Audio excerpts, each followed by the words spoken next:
Hola chicos, buenos días.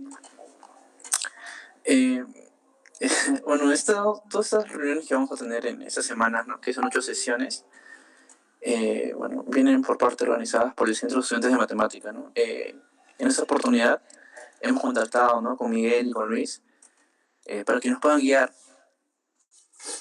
en este caso en inicio de la filosofía de la matemática, ¿no? Estamos seguros que la vamos a pasar bien y sin más que decir ya podemos iniciar las clases. Gracias Miguel por apoyarnos el día de hoy, que el día de hoy Miguel va a darnos pues, ¿no? la primera sesión, ¿no? Miguel, puedes quizá presentarte para que los demás te conozcan y ya también darle inicio, ¿no? A la sesión de hoy. Gracias. Hola Ian, muchas gracias. Buenos días con todos los presentes que se han podido conectar a esta sesión del día domingo. Agradezco al Centro de Estudiantes de Matemáticas que tuvo la cordialidad de invitarnos a Luis Felipe Bartolo y a mí. Mi nombre es Miguel Ángel Meroman, para dar una especie de ciclo de conversaciones acerca de filosofía de las matemáticas. Hemos proyectado algo así como unas 8 conversaciones a lo largo de 8 semanas que vamos a tener los días domingos, posiblemente en este mismo horario, de 10 a 12 de la mañana. En esta oportunidad yo voy a empezar este ciclo de conversaciones exponiendo sobre un tema que consideramos importante desde un punto de vista matemático, científico en general y también, por supuesto, desde una perspectiva filosófica. Me refiero al método axiomático.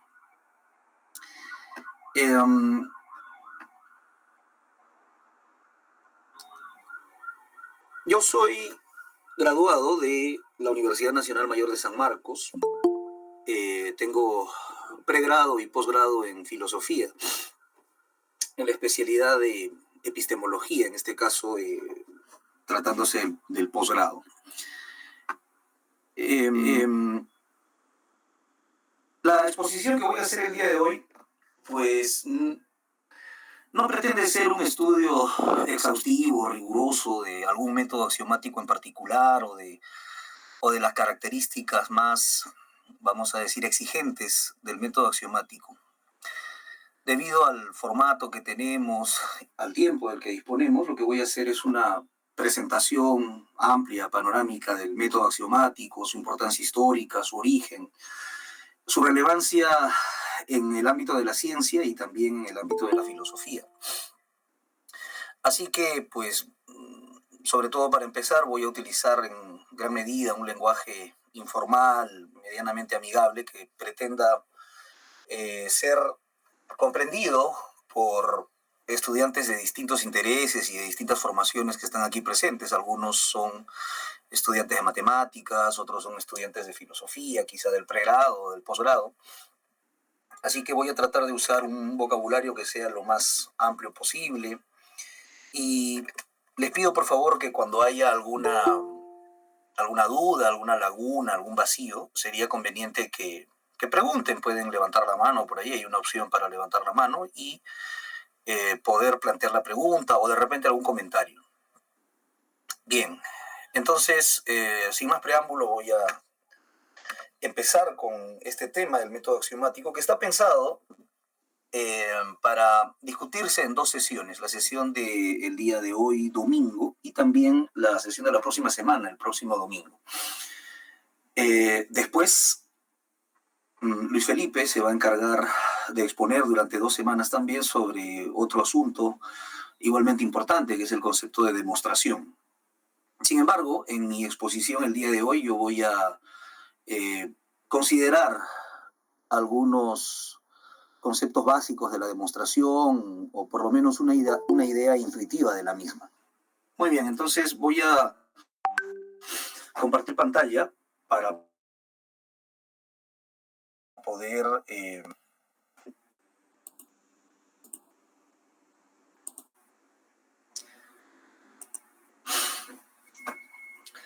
por favor me avisan cuando se pueda ver mi pantalla.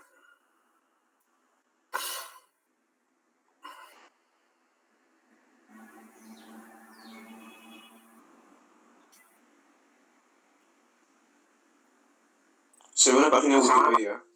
Sí se ve. Sí, se ve una página Sí, se que ve. seguramente dice algo así como la formulación matemática de la mecánica cuántica, ¿verdad? Muy bien. Sí.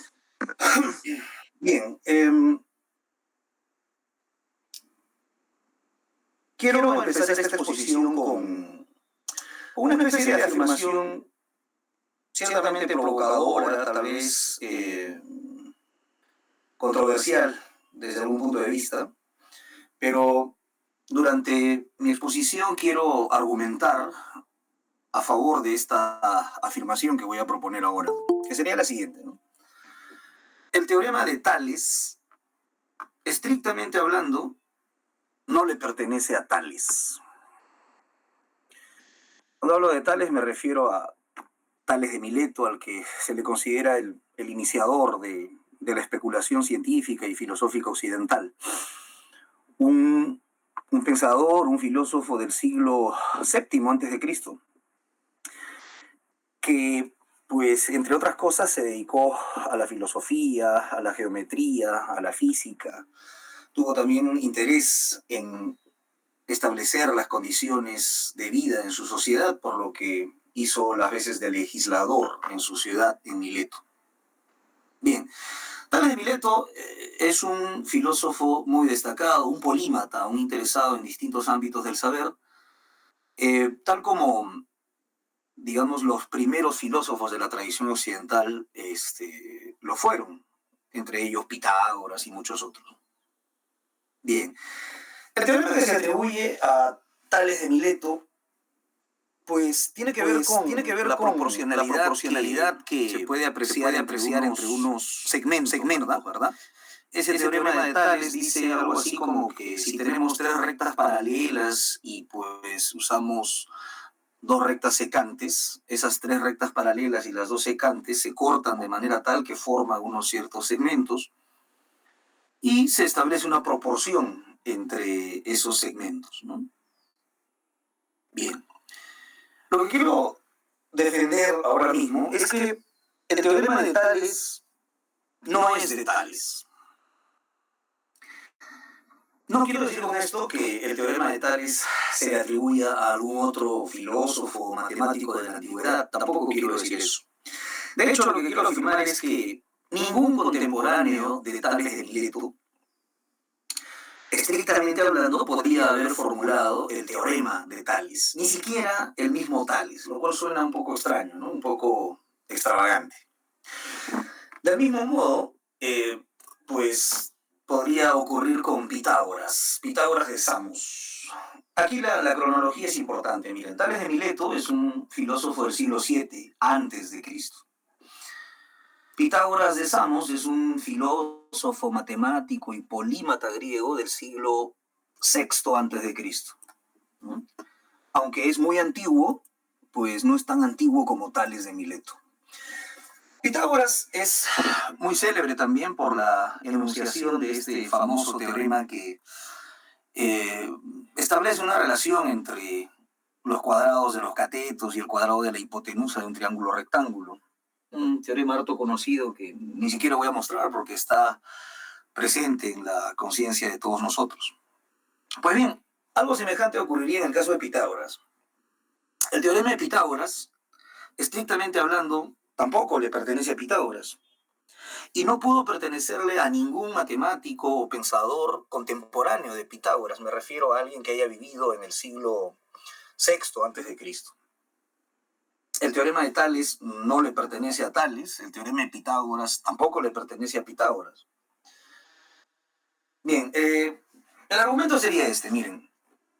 Lo que nosotros conocemos con el nombre de teorema es un concepto que solamente tiene un sentido orgánico, sistemático, en un contexto mucho mayor, en el contexto del llamado método axiomático, que fue inaugurado por Euclides, el gran geómetra de la antigüedad griega, que vivió en Alejandría.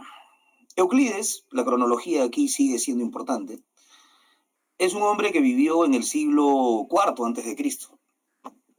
Entonces, a ver, vamos a ver este asunto. Tales de Mileto del siglo VII a.C., Pitágoras del siglo VI a.C., y Euclides, el gran geómetra, del siglo IV a.C. Bien,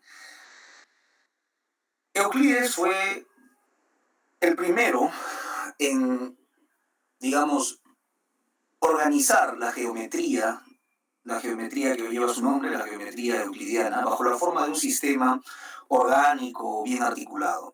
Lo que hizo Euclides fue tomar los conocimientos geométricos que estaban presentes desde muchos siglos antes de él.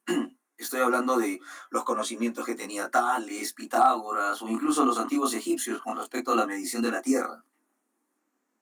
El mérito de Euclides es estructurar una teoría. Algunos dicen que es la primera teoría científica estructurada con el máximo nivel de organización posible de su época, con los recursos y con el repertorio de conceptos del que dispuso Euclides.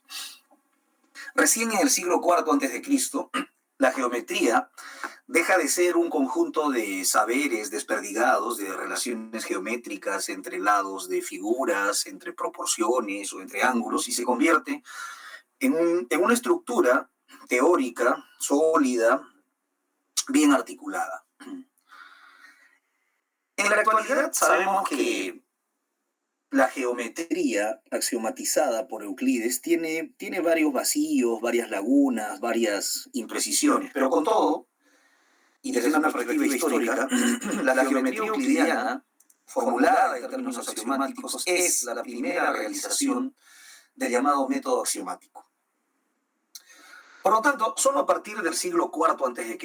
podemos hablar en términos formales de unos enunciados llamados axiomas, que son algo así como los puntos de partida de la teoría, y otros enunciados llamados teoremas, que serían como el punto de llegada, es decir, enunciados que se desprenden, se siguen lógicamente de los enunciados iniciales que hemos denominado axiomas. Ahora, para evitar una discusión un poco mayor, les pedí, si pudieran, si tuvieran el tiempo, que revisaran por lo menos algunos capítulos de este texto denominado El juego de los principios, una introducción al método axiomático. Posiblemente sea uno de los textos más amigables que hay, de los pocos que hay en lengua castellana sobre el método axiomático. Estoy tomando algunas ideas de aquí, pero también he tomado algunas ideas de los fundamentos de la geometría que estableció David Hilbert más o menos a inicios del siglo XX. Esta es una presentación que hizo un profesor de los Estados Unidos, de la Universidad de Illinois, de los Grundlagen de la Geometrie de Hilbert. Más o menos la historia es esta, ¿no? La geometría axiomatizada por Euclides es la primera realización del método axiomático. Hoy sabemos que tiene imprecisiones, lagunas, vacíos. Carece, por ejemplo, de una enunciación precisa de las reglas de inferencia, es decir, las reglas que permiten hacer las demostraciones, de modo tal que a partir de los axiomas tengamos los teoremas. La presentación de Hilbert, que es una presentación axiomática también, muy posteriores de inicios del siglo XX, pretende ser mucho más completa, mucho más sólida, y es una de las axiomatizaciones de la geometría más populares de la modernidad, que goza de mucho rigor y tal. Bueno, pero por supuesto la que nos importa por ahora, al menos para empezar, es la axiomatización de la geometría que hizo Euclides. Entonces, este texto puede acompañarnos a quienes estemos interesados en conocer un poco más sobre el método axiomático. No es un texto muy extenso, tiene algo así como 220 páginas, con muchas cuestiones históricas, con algunas precisiones filosóficas, pero que sería muy conveniente revisar. En una exposición como esta, pues yo voy a tocar algunos temas en particular, conversaremos sobre ello y si hay preguntas, pues en buena hora, ¿no? Entonces decía, estrictamente hablando, el concepto de axioma y el concepto de teorema cobran un sentido importante con el nacimiento del método axiomático, que es del siglo IV a.C.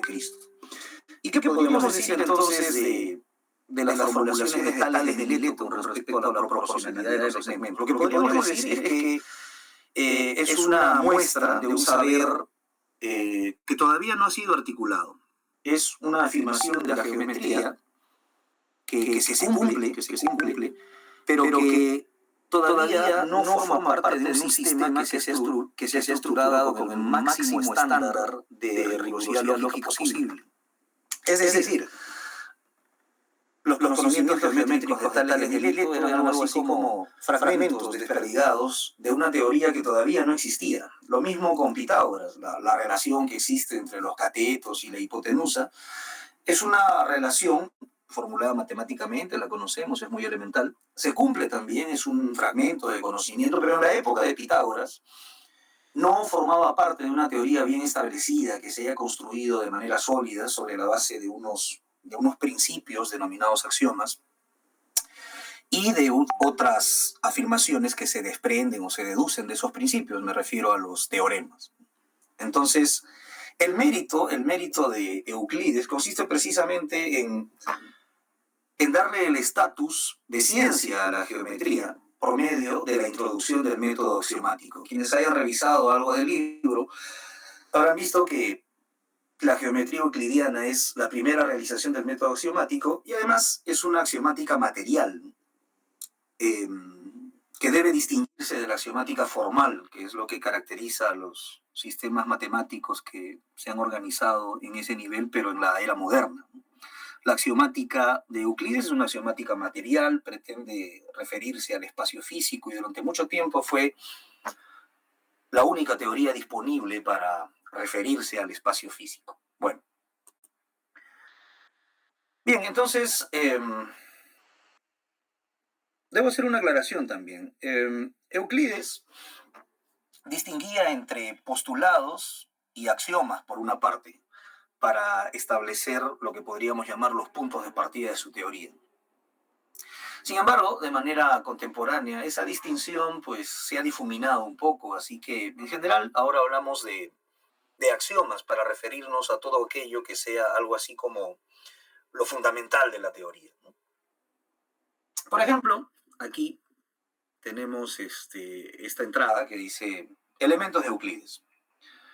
Conocido como geometría euclidiana, es un tratado matemático y geométrico que se compone de 13 libros y tal, ¿no? Bueno.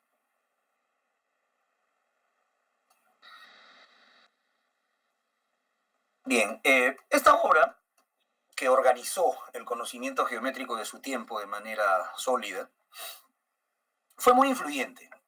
De hecho, se convirtió en algo así como el canon de la organización lógica del conocimiento al máximo nivel, con los recursos disponibles en esa época.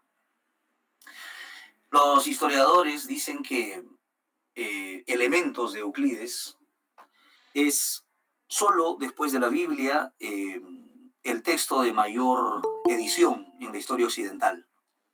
Se convirtió en una especie de canon para todo aquel que quisiera organizar no solamente la matemática, sino otros ámbitos del conocimiento. Un ejemplo muy conocido es la obra de Santo Tomás de Aquino denominada Suma Teológica. La Suma Teológica es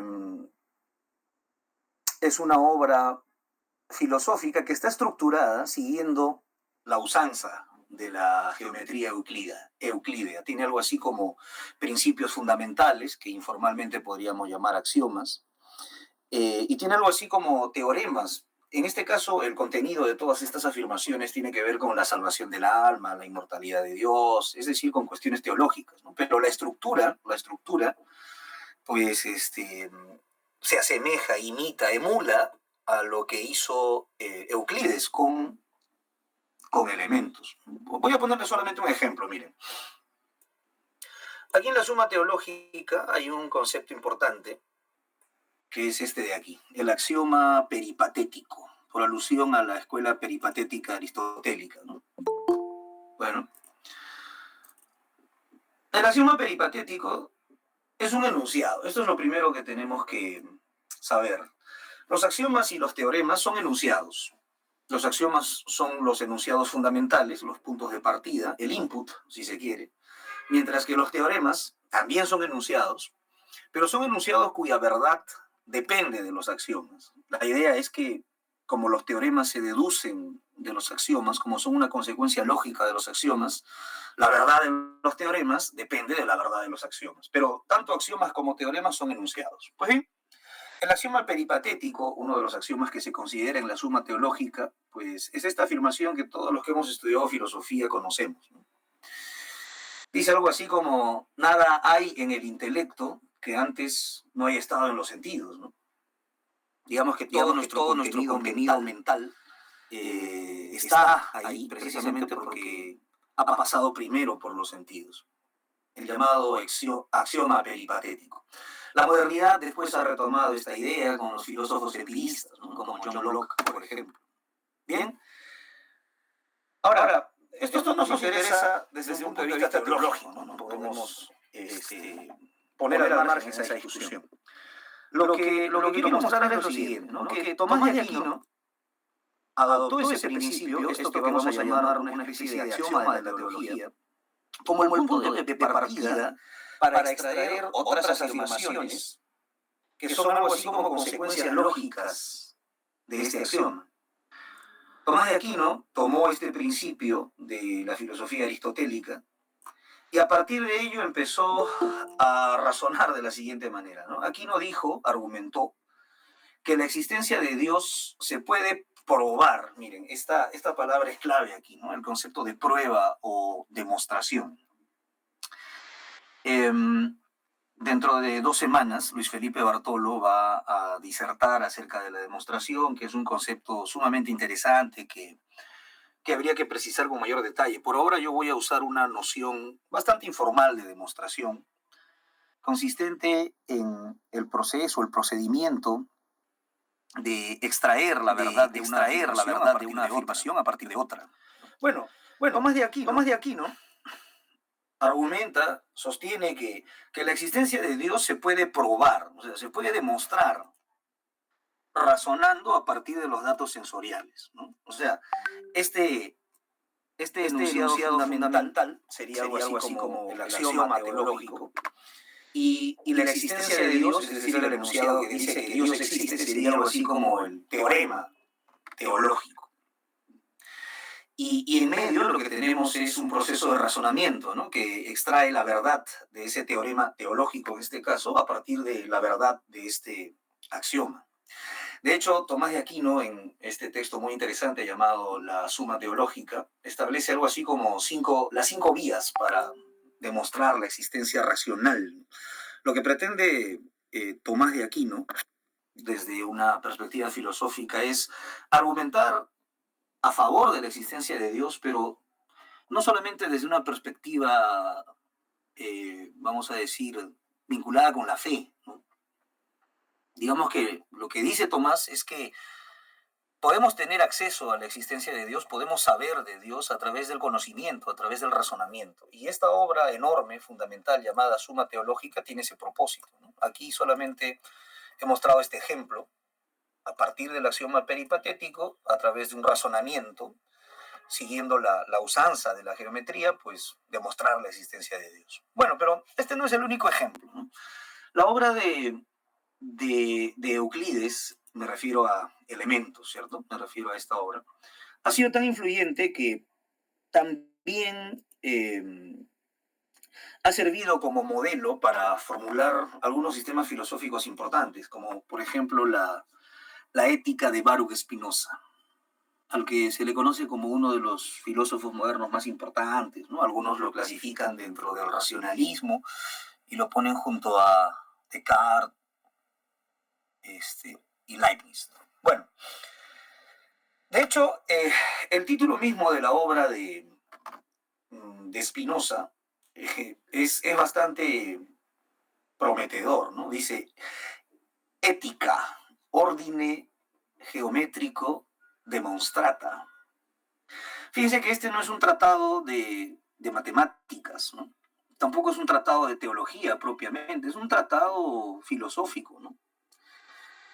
Y su título es ética demostrada según la usanza geométrica, al estilo geométrico. Es decir, siguiendo el estándar de rigurosidad, ¿no? De modo tal que las afirmaciones que aparecen en este texto de Spinoza también tienen la intención de presentarse como afirmaciones cuya verdad no es, vamos a decir, no es una verdad cuestionable en primera instancia, sino que es un conocimiento que se ha obtenido de una manera medianamente rigurosa. Por supuesto, hay diferencias entre la matemática, la teología, la ética, ¿no? Pero lo que quiero que se entienda es que la obra de Euclides, Elementos, marcó una manera no solo de hacer filosofía, sino una manera de pensar.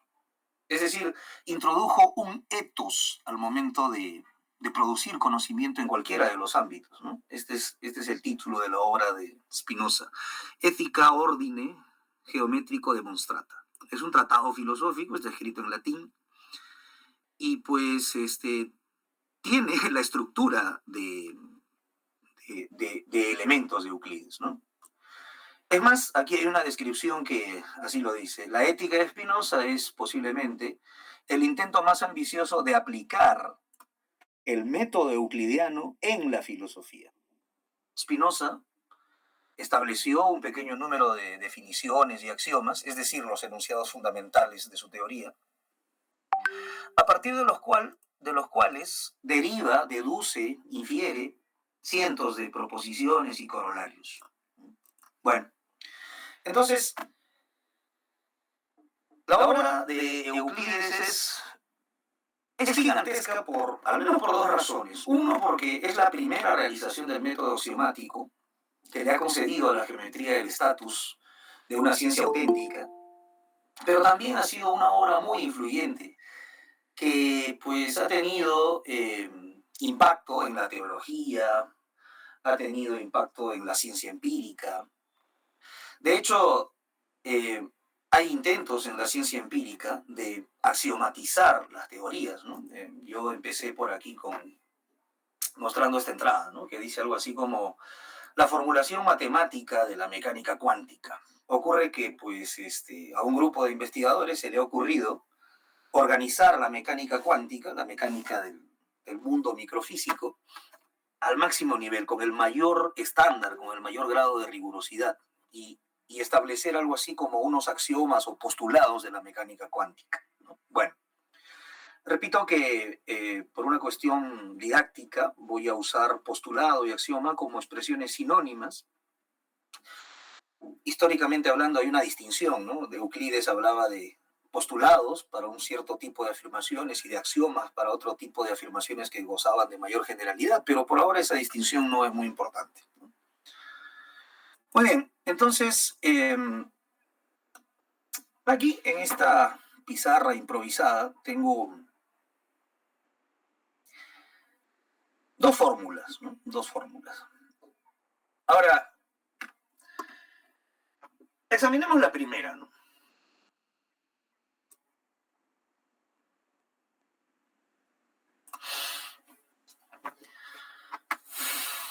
Eso que ustedes observan ahí es una expresión en un lenguaje formalizado. De hecho, es una afirmación. Y quiero que quede claro que se trata de una afirmación porque cuando la busqué y la encontré, tiene aquí un punto, ¿no? Que está emulando a una afirmación o aseveración del lenguaje natural, podría ser en castellano, supongamos, ¿no? Que termina con un punto cuando es una oración, cuando afirma algo. Pues bien, esta expresión que está en un lenguaje formalizado también está afirmando, está aseverando algo, ¿no? Del mismo modo, esta otra expresión que ven por aquí también está afirmando algo, tiene ahí un punto final y pues nos está diciendo algo. Ahora, empecemos por la primera, la que está dentro del rectángulo de color azul. Yo sé que tal como se los estoy mostrando es una estructura eminentemente sintáctica, ¿no? Tenemos ahí algunos operadores, algunos símbolos, y lo que me gustaría es contar con la participación de ustedes para intentar dotar de una semántica, es decir, de un contenido, a la expresión en el lenguaje formalizado que aparece en el primer rectángulo, el rectángulo de color azul. Por ahora no sabemos a qué se refiere A mayúscula, B mayúscula, A minúscula, pero podemos encontrar algunos símbolos conocidos como el de la pertenencia, que pertenece a la teoría de conjuntos, o la conjunción, que pertenece a lo que conocemos como lógica de primer orden. Entonces, quisiera contar con la participación de la audiencia para tratar de interpretar, a eso me refiero cuando digo dotar o asignar una semántica, un significado a estos símbolos que están en el recuadro de color azul. No sé si alguien se anima a ayudarnos con esto. A lo mejor en su formación, porque aquí hay varios estudiantes de matemáticas, conocen esta afirmación. Si es así, pues pueden describir la afirmación con mayor precisión, pero si no, pueden intentar una asignación semántica, ¿no? Adelante, los escucho. A ver, vamos a ver.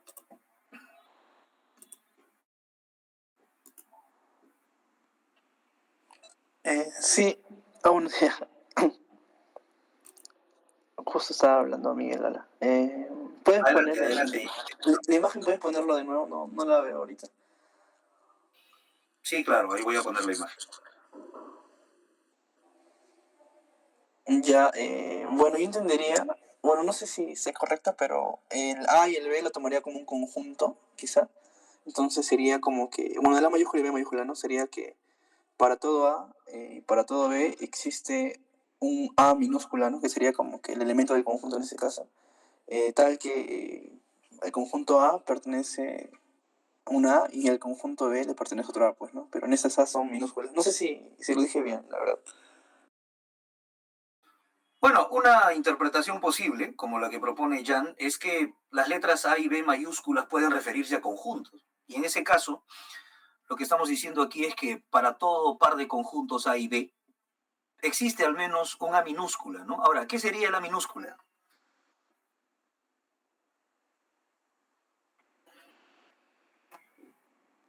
Si A y B mayúsculas son conjuntos, ¿qué sería A minúscula? Un elemento, pues, ¿no? Ya, pero si eso fuese así, esta expresión sería un poco extraña, ¿no? Porque aquí estaríamos diciendo que A mayúscula, que en tu interpretación es un conjunto, pertenece a A minúscula, que es un elemento, ¿no? Y pues hasta donde sabemos, de acuerdo a la teoría de conjuntos, la relación de pertenencia más bien se establece al revés, ¿no? Claro, no pretendo que, digamos, acierten a la primera, ¿no? Yo le agradezco a Jan por intentar una interpretación de esta fórmula. Bueno, miren, voy a dar otra interpretación, ya voy a dar otra interpretación. Vamos a suponer que nuestro dominio de interpretación, nuestro contexto, vamos a decir, es la geometría plana, la geometría de Euclides. Y entonces, vamos a decir que A y B mayúscula no son conjuntos, ¿ah? No son conjuntos. No estamos en el contexto de la teoría de conjuntos, estamos en el contexto de la geometría plana. Entonces, A y B mayúscula van a ser puntos. ¿Ya? Van a ser puntos. Puntos del plano. En cambio, A minúscula, A minúscula no va a ser un punto, va a ser algo, una entidad matemática diferente. A minúscula va a ser una recta, podría ser. Una recta. A ver si me ayudan ahora, ¿no? Si consideramos en nuestra interpretación que A mayúscula y B mayúscula son puntos y que A minúscula es una recta, entonces ahora sí cobra mucho sentido decir esto, ¿no? Que el punto A minúscula pertenece a la recta A minúscula. El punto A mayúscula, perdón, el punto A mayúscula pertenece a la recta A minúscula. De hecho, podemos conceptualizar un segmento de recta cualquiera como un conjunto infinito de puntos. Entonces, estoy introduciendo un vocabulario, ¿verdad? Estoy introduciendo un vocabulario y con esa precisión me gustaría que me ayuden un poco a interpretar esta fórmula que aparece aquí en el recuadro de color azul. Por favor, si alguien se anima, use su micrófono para intentar una interpretación. Buenas. Sería para todo punto A y para todo punto B existe una línea A, tal que el punto A pertenece a la línea El punto A y pertenece a la a línea su vez A y el a su punto vez B el pertenece a punto la B pertenece línea a la A. línea A. Muy bien, muy bien. Esa interpretación está mucho mejor, ¿no? Alguien por ahí levantó la mano, no sé quién. Por favor, siéntanse con la libertad de hablar. Disculpe, fue por casualidad, más aprovecho para participar. Eh, sí, ese es el axioma por cada par de puntos pasa una recta, ¿no? Solo que no hay unicidad ahí, por lo que veo, no es la geometría tal vez euclidiana usual. Ajá. Esta afirmación que tenemos aquí, esta fórmula que está en un lenguaje formal, pues es una afirmación, ¿no? Es una afirmación. Termina en un punto, es una afirmación. Es como si fuera una oración castellana, ¿no? Está diciéndonos algo. Nos está diciendo que para todo par de puntos A y B existe al menos una recta A, de modo tal que los puntos A y B pertenecen a esa recta, ¿no? Miren, esta no es una clase de matemáticas propiamente, ¿no? Pero lo que quiero que entiendan es que esta afirmación que está dentro del recuadro de color azul, pues es el equivalente de esta afirmación muy conocida que seguramente hemos examinado alguna vez, ¿no? Que dice más o menos lo siguiente, ¿no? A veces nos preguntan, ¿cuál es la distancia más corta que hay entre dos puntos? Y bueno, respondemos de manera casi natural diciendo que es la línea recta, ¿no? O sea, este sería el punto A, este sería el punto B, y este segmento de recta que podemos prolongar en ambos sentidos, pues es lo que vamos a conocer como, digamos, la recta minúscula, ¿no? O sea, esta afirmación que está en un lenguaje formal está refiriéndose a la geometría plana, a la geometría de Euclides. Y está diciendo para todo par de puntos A y B, pues siempre se puede establecer una recta A que contenga ese par de puntos, ¿no? Bien. Eso lo extraje de un contexto un poco mayor. A ver, vamos a ver. Ahí está, los postulados o axiomas de Euclides, vamos a decir, ¿no? Por ejemplo, aquí. El primer postulado que aparece en esta obra fundamental llamada Elementos dice: dos puntos distintos cualesquiera determinan un segmento de recta. Su presentación gráfica e intuitiva es esta, que está aquí en el numeral 1 romanos, ¿no? Como pueden ver, esta es la enunciación de un axioma. Repito, vamos a usar indistintamente la palabra postulado y axioma porque así es como se hace de manera contemporánea, ¿no? Históricamente diríamos es un postulado y tal, pero por ahora esa discusión la vamos a poner al margen. Bien, esta afirmación primera dice: dos puntos distintos cualesquiera, los puntos A y B, claro, determinan un segmento de recta. Pues bien, ese es el sentido de esta primera afirmación que tenemos aquí dentro del recuadro de color azul. Y entonces, la primera pregunta que podemos hacer es: ¿cuál es la necesidad de expresar eso de esta manera cuando puede expresarse de manera equivalente de esta otra, ¿no? Digo, dos puntos distintos cualesquiera determinan un segmento de recta. Y aquí me gustaría contar con la participación de ustedes. ¿A qué creen que se debe que a alguien se le haya ocurrido, ¿no?, expresar esa misma afirmación en otro lenguaje, en un lenguaje formal? No tienen que saberlo, ¿no? Pero pueden esbozar una hipótesis. Por favor, ya no levanten la mano porque voy a tener que cambiar de pantalla y me voy a demorar un poco. Siéntanse con la libertad de hablar, por favor. Abran su micrófono y comenten. Es para tal vez, digamos, organizar mejor el lenguaje o diferenciarlo del lenguaje natural, el lenguaje formal, ¿no?, del natural. Sí, así es, porque lo que nosotros podemos expresar en lenguaje natural, voy a decir, para referirme al castellano o al griego antiguo que usaba Euclides, también puede ser expresado en un lenguaje formalizado. Ahora, esto por supuesto tiene la siguiente ventaja: permite hacer cálculos, le da mayor rigurosidad y sobre todo permite hacer demostraciones. Esto que ustedes están viendo aquí es algo así como una afirmación fundamental, ¿no? una afirmación fundamental. Oigan, Euclides, del cual, por cierto, hay varias hipótesis, ¿no? Algunos dicen que efectivamente fue un hombre, fue un mortal que trabajó en la Alejandría de Egipto y que tiene el enorme mérito de haberle dado el estatus de ciencia a la geometría, articulando por medio del método axiomático los saberes dispersos de la geometría, pero otras hipótesis dicen que, semejante a lo que ocurre con el grupo Bourbaki, pues Euclides sería algo así como el nombre de, no de un hombre, sino de un grupo de investigadores de la antigüedad que usarían algo así como una especie de seudónimo, ¿no? Para referirse a todo un conjunto de investigadores que habrían logrado estos resultados importantes, ¿no? Bueno, en fin, Euclides es prácticamente un personaje de leyenda, ¿no? Bien, les muestro aquí la presentación moderna de la geometría de Euclides. Más de 2000 años después, al gran matemático alemán David Hilbert se le ocurrió presentar un conjunto de afirmaciones, 20 en total. Ahora, aquí hay algo interesante porque Hilbert en realidad presentó 21 afirmaciones. Él consideraba que había formulado un sistema de 21 axiomas para la geometría de Euclides. Sin embargo, un matemático posterior pues encontró que el denominado axioma 21, el 21º axioma, en realidad no era un axioma, era un teorema que podía desprenderse de otros dos axiomas. Así que simplificó la lista, ya no son 21, sino solamente 20, ¿no? Pues bien, los axiomas de Hilbert son un conjunto de 20 asunciones, 20 afirmaciones propuestas por Hilbert, miren, a finales del 19, en un texto importante suyo, ¿no?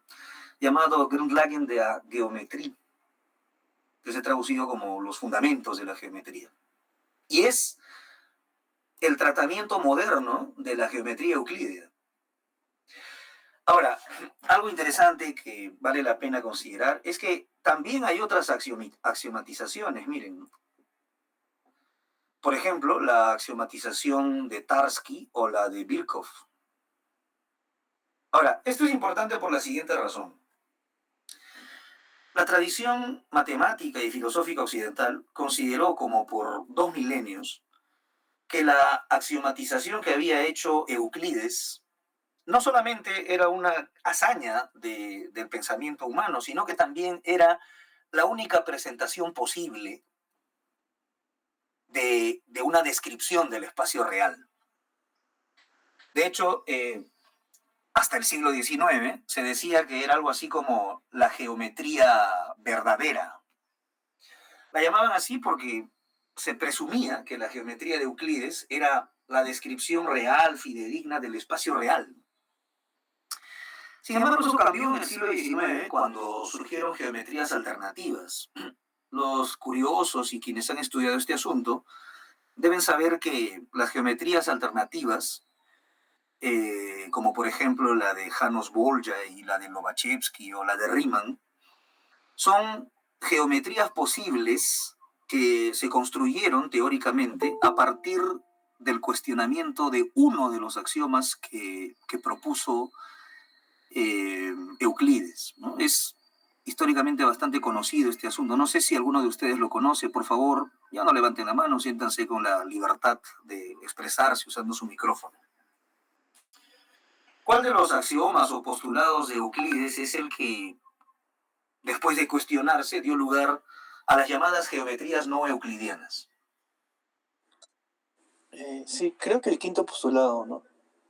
Sí, así es, el quinto postulado de Euclides. Este de aquí, miren, el conocido como postulado de las paralelas. El postulado de las paralelas, en su presentación original, puede intuirse con esta imagen, ¿no? Aquí en el numeral 5. Dice más o menos lo siguiente. Si una línea recta corta otras dos, vamos a suponer que esta es la línea recta de la que nos hablan, ¿no? Si una línea recta corta otras dos, a estas dos de aquí, de tal manera que la suma de los ángulos interiores del mismo lado, es decir, alfa y beta, sea menor que dos rectos, menor de 180 grados, las otras dos rectas, al prolongarlas, tienen que cortarse, ¿no? Es decir, Si eso ocurre y si alfa más beta es menor a 180 grados, estas rectas prolongadas tienen que cortarse en un punto. Lo que significa que estas rectas no serían paralelas si es que los ángulos que se subtienden aquí suman menos de 180 grados, ¿no?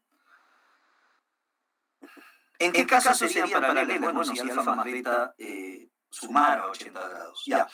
Ahora, este quinto postulado sí puede entenderse, ¿no? Pero nosotros conocemos su versión más popular. Este último postulado, el quinto, tiene un equivalente, que es el más usado en los libros de geometría. Es este, ¿no? Por un punto exterior a una recta se puede trazar una única paralela a dicha recta. Si yo tengo un punto exterior a una recta cualquiera, aquí está, ¿no? Aquí en 5' en la imagen. Vamos a suponer que esta línea negra es nuestra recta original. Y el punto que ven aquí, dentro de esta otra recta de color celeste, este es el punto exterior a una recta. Les repito que 5' es el equivalente del postulado original propuesto por Euclides, ¿no? Es un axioma equivalente. Si se cumple esto también, ¿no? Por un punto exterior a una recta se puede trazar una única paralela a dicha recta, de modo tal que si yo tengo esta recta de color negro, por este punto, que no pertenece a este conjunto de aquí, porque una recta es un conjunto de puntos, se puede trazar una y solamente una paralela a dicha recta, la paralela que hemos marcado con color celeste, ¿no? Pues bien, sabemos que a algunos matemáticos este postulado no les parecía muy evidente, digamos, ¿no? No les parecía una verdad de perogrullo, una verdad evidente.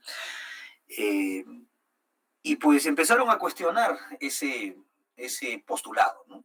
Repito, postulado o axioma para nosotros van a ser sinónimos. Y el cuestionamiento de ese postulado, del quinto postulado de Euclides, dio lugar a geometrías alternativas, ¿no? La geometría de Bolja y la de Lobachevsky. Se sabe que incluso Gauss habría desarrollado una geometría alternativa, ¿no? Una geometría no euclidiana también. A partir del siglo XIX, queda un poco más clara la siguiente idea. La geometría de Euclides no es lo que algunos llaman la geometría verdadera o la única descripción posible del espacio real, sino que en función de los axiomas con los que uno trabaje, pues puede construir geometrías distintas, ¿no? Geometrías hiperbólicas, geometrías de distinto nombre. Claro que cuando esto surgió, pues fue bastante controversial, ¿no? De hecho, los mismos autores de estas geometrías, como el húngaro János Bolja y también el ruso Lobachevsky, se referían a su propio trabajo con la denominación de geometría imaginaria, ¿no? Así la llamaban, una geometría imaginaria. Más o menos aceptando que la geometría real, la que constituye una descripción precisa y fidedigna del espacio físico, es la de Euclides, ¿no? En la actualidad, pues, nosotros sabemos que en el siglo XIX el carácter abstracto de las matemáticas se hizo mucho más patente, ¿no? Se hizo mucho más evidente. Y ahora nosotros entendemos que las geometrías que se pueden construir, como la de Euclides, la de Riemann, la de Lobachevsky o la de Bolja, son solo algunas de las múltiples geometrías que se pueden construir. Todo va a depender del conjunto inicial de axiomas del que partamos. Entonces, hago esa precisión porque Hilbert no fue el único que formuló en la época contemporánea un sistema axiomático para la geometría de Euclides, mucho más completo que lo que presentó el propio Euclides, sino que también hay otras axiomatizaciones conocidas como la de Tarski o la de Birkhoff. Entonces, las axiomatizaciones son algo así como modos de organizar lógicamente una pieza de conocimiento. Todo dependerá de la cantidad de axiomas que usemos y del contenido de dichos axiomas, ¿no? Lo mismo pasa con la teoría de conjuntos, ¿no? Y ahora necesito la participación de ustedes. La teoría de conjuntos surgió como una teoría muy importante en el siglo XIX y es la invención del matemático ruso-alemán Georg Cantor. En el siglo XIX, Cantor inventa la teoría de conjuntos, que algunos conocen como el tratamiento matemático del concepto de infinito, del cual vamos a hablar en alguna conversación posterior. Sin embargo,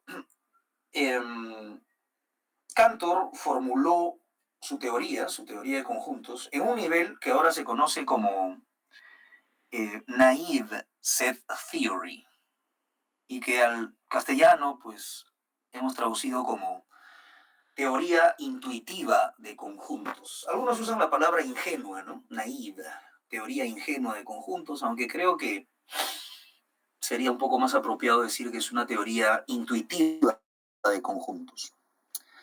¿Qué significa eso? Que Cantor, inventor de la teoría de conjuntos, nunca pudo presentar su teoría con el máximo nivel de organización lógica. Es decir, no pudo axiomatizar su teoría.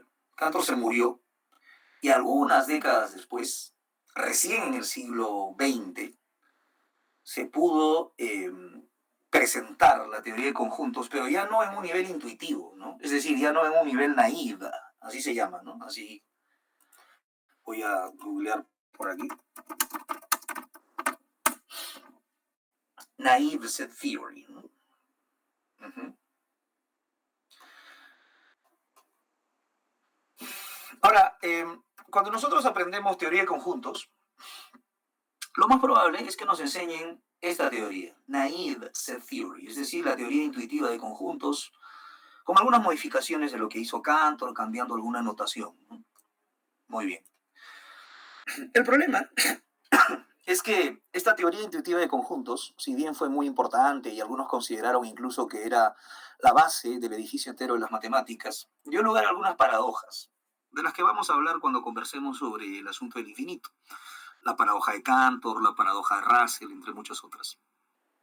Una paradoja es una contradicción y por ahora diremos que una paradoja es algo así como una fisura conceptual dentro de una teoría. Una paradoja es indeseable en una teoría, porque debido al principio lógico de explosión, pues si una teoría cualquiera tiene una contradicción, esa contradicción, voy a hablar en términos muy metafóricos, esa contradicción hace metástasis, ¿no? Es como un cáncer que hace metástasis y genera no solamente muchas más contradicciones, sino que también hace que la teoría se trivialice.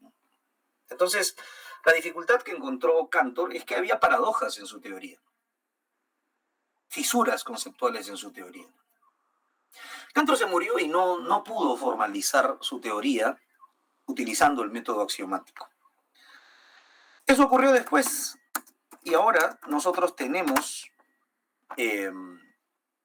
una presentación axiomática de la teoría de conjuntos. El sistema más conocido de la teoría de conjuntos se llama la teoría de conjuntos axiomatizada por Zermelo y Frenkel. Y pues se le conoce como sistema ZF, así se le llama, ¿no? Aquí lo tenemos, Zermelo-Frenkel Set Theory. Es la presentación axiomática, es decir, la presentación más rigurosa de la teoría de conjuntos que inventó Cantor en un nivel intuitivo. La idea es que esta presentación axiomática, que tiene un mayor grado de organización, evita, por lo menos, las paradojas conocidas, aunque no evita toda paradoja posible, por lo menos evita las paradojas que Cantor conoció, como la paradoja de Russell, como la paradoja de los ordinales, entre otras. Muy bien, entonces, lo que estamos viendo es que cuando un sistema se axiomatiza, entonces alcanza el máximo nivel de organización lógica posible. Asimismo, a diferencia de la axiomática euclidiana, que es una axiomática material que pretende referirse al espacio físico, lo que predomina en la matemática moderna es la axiomática formal. Ahora,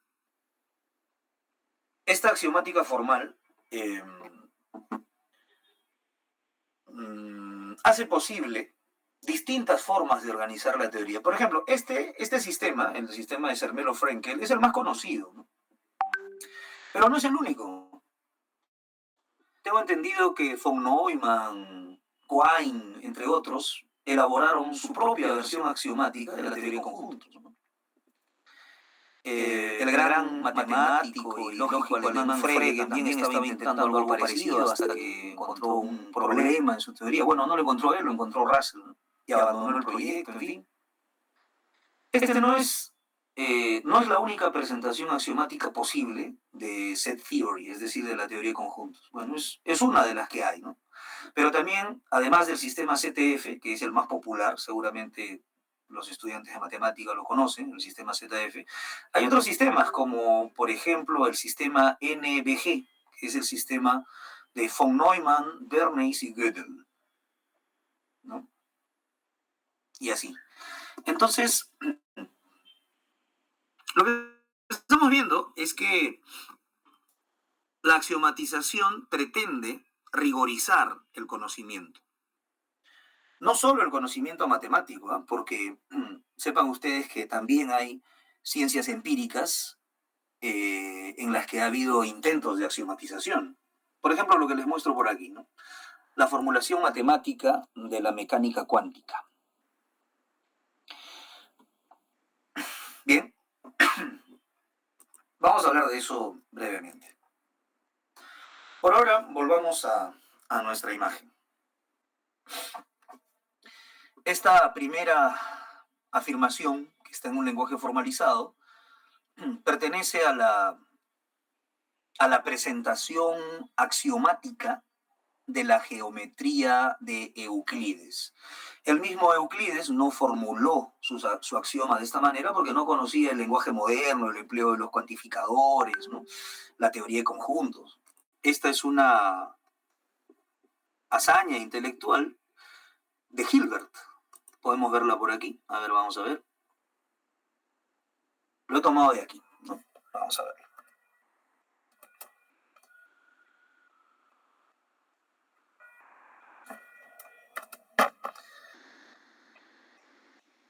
Ahí está. For every 2 points A and B, there exists a line, una línea conocida como A minúscula, that contains them both, que contiene ambos puntos, ¿no? Ya. Esto que están viendo por aquí es la expresión en lenguaje formalizado de ese primer axioma que presenta David Hilbert. Entonces, hay una diferencia enorme entre la manera en que Euclides formuló este postulado o axioma y la manera en que lo hace Hilbert, ¿no? Esto de aquí es lo que les mostré por acá, ¿no? Ahí está. Básicamente estamos diciendo aquí que para dos puntos cualesquiera, A mayúscula y B mayúscula, existe por lo menos una recta que contenga ambos puntos, ¿no? A partir de este axioma, junto con otros axiomas, es decir, junto con otras afirmaciones fundamentales de la geometría axiomatizada por Hilbert, se pueden demostrar todos los teoremas de la geometría que conocemos, ¿no? Por supuesto, esto requiere de un contexto mucho mayor, ¿no? Estamos viendo que vamos a necesitar un vocabulario especial para enunciar los axiomas, al menos en el lenguaje moderno, ¿no? Ya no será suficiente el castellano o el griego antiguo, vamos a necesitar un lenguaje formalizado. Normalmente suele ser el lenguaje de la lógica de primer orden. Aunque también, pues, existen sistemas axiomáticos que utilizan propiedades ya no de primer orden, sino de segundo orden. Bueno, en algún momento conversaremos sobre eso. Examinemos ahora el siguiente rectángulo, el rectángulo que he marcado con color rojo. Como pueden ver, también utiliza cuantificadores, ¿no? Para todo X y para todo Y, pues se cumple esto otro. Nuevamente les voy a pedir un intento de dotar de significado a estos símbolos que estamos viendo aquí. Nos concentramos ahora en este rectángulo de color rojo. Tal como está, es sintaxis pura, ¿no? Son solamente símbolos que no nos son del todo ajenos, ¿no? Conocemos la relación de pertenencia, el símbolo de la equivalencia, por aquí hay un condicional y también la identidad o igualdad. Pero lo que quiero es que intentemos, por favor, siéntanse con la libertad de usar su micrófono, intentemos una interpretación de esta fórmula eminentemente sintáctica. Adelante, los escucho, por favor. sean libres de participar.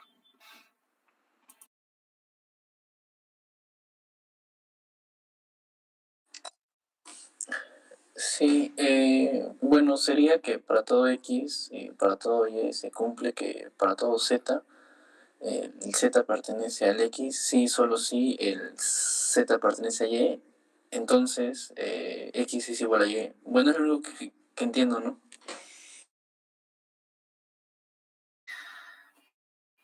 Claro, está muy bien. Lo que has hecho ha sido leer la fórmula, ¿no?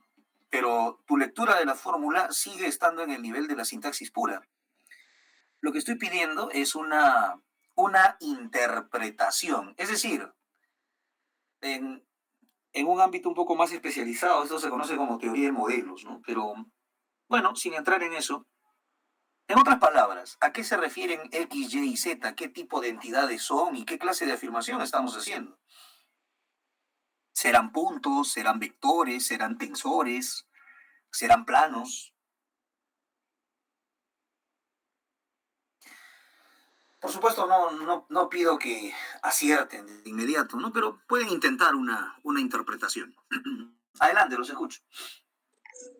Puede ser el de que si dos elementos se pertenecen a sí mismos, esos dos elementos son iguales. Ajá. Si dos elementos se pertenecen a sí mismos. Mira, no me parece descabellado lo que propones, pero la relación de pertenencia se puede establecer entre elementos. O sea, yo puedo decir que un elemento de un conjunto se pertenece a sí mismo. En ese caso sería mejor describirlo como si y tienes dos elementos y tienes dos conjuntos en el cuales todos sus elementos o todo lo que compone ese grupo de elementos mayores son iguales entre los dos. Esos dos grupos son iguales o ese conjunto de elementos son iguales. Sí, así es, está mucho mejor, ¿no? Miren, a ver, vamos a considerar que X y Y son conjuntos. Esa es la interpretación que vamos a dar. Para que esto tenga sentido, ¿no? Miren, pertenece a X y pertenece a Y. O sea, me estoy basando en la sintaxis para dar alguna semántica un poco más adecuada, ¿no? O sea, lo que estaría diciendo aquí es, para todo par de conjuntos X y Y, se cumple algo, ¿no? Lo que se cumple es lo que está dentro de los corchetes. Ya. Vamos a decir que Z no es un conjunto, es un elemento.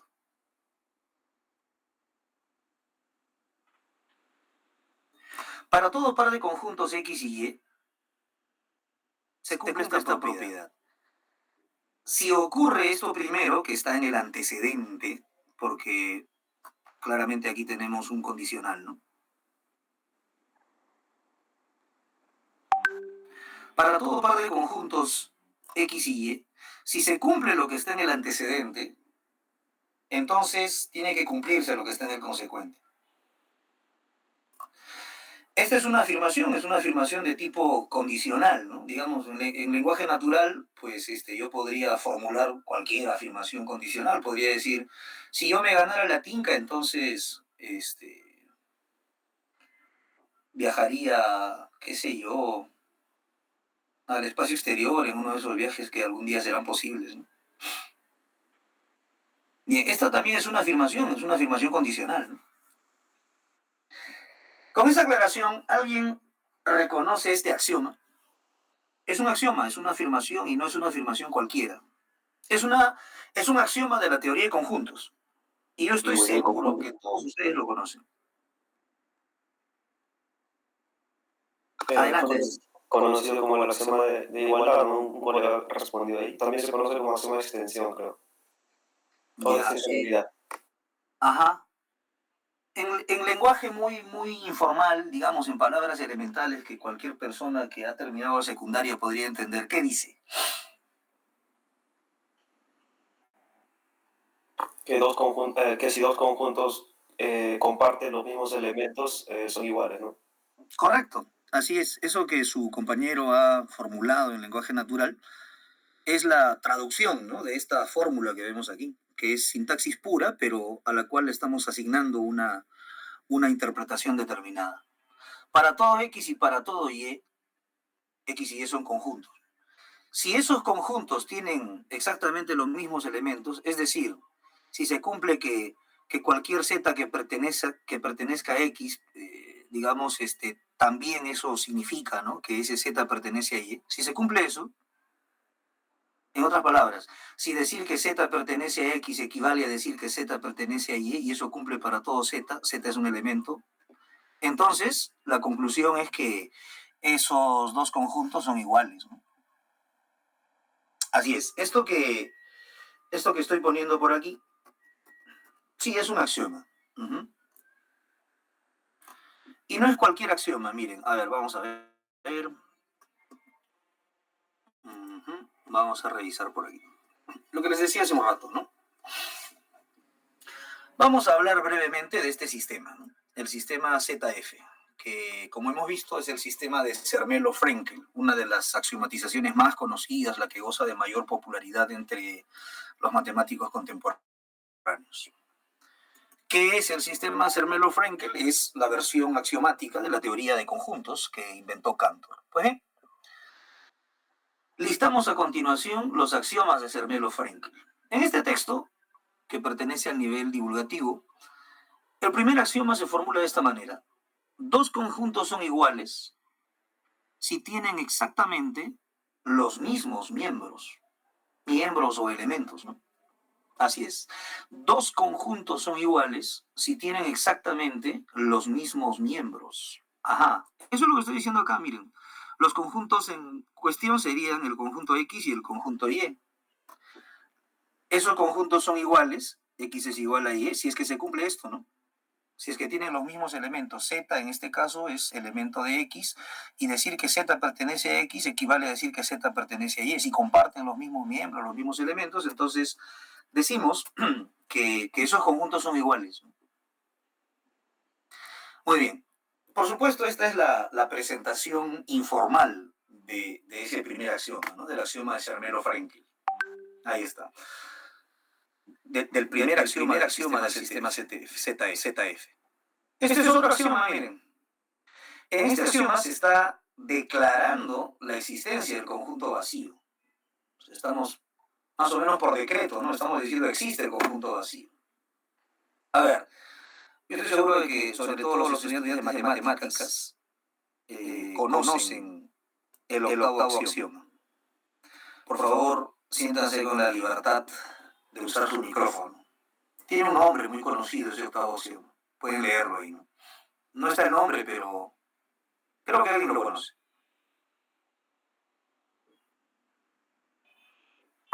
Elección, ¿no? Así se llama, ¿no? El axioma de elección. Un axioma muy importante. Hay algunos sistemas axiomáticos que consideran como uno de sus axiomas el axioma de elección, y hay algunos otros que prefieren excluirlo, ¿no? Bueno, ahí hay discusiones filosóficas interesantes acerca de si conviene o no conviene y por qué razones teóricas conviene incluir al axioma de elección dentro de la lista, ¿no?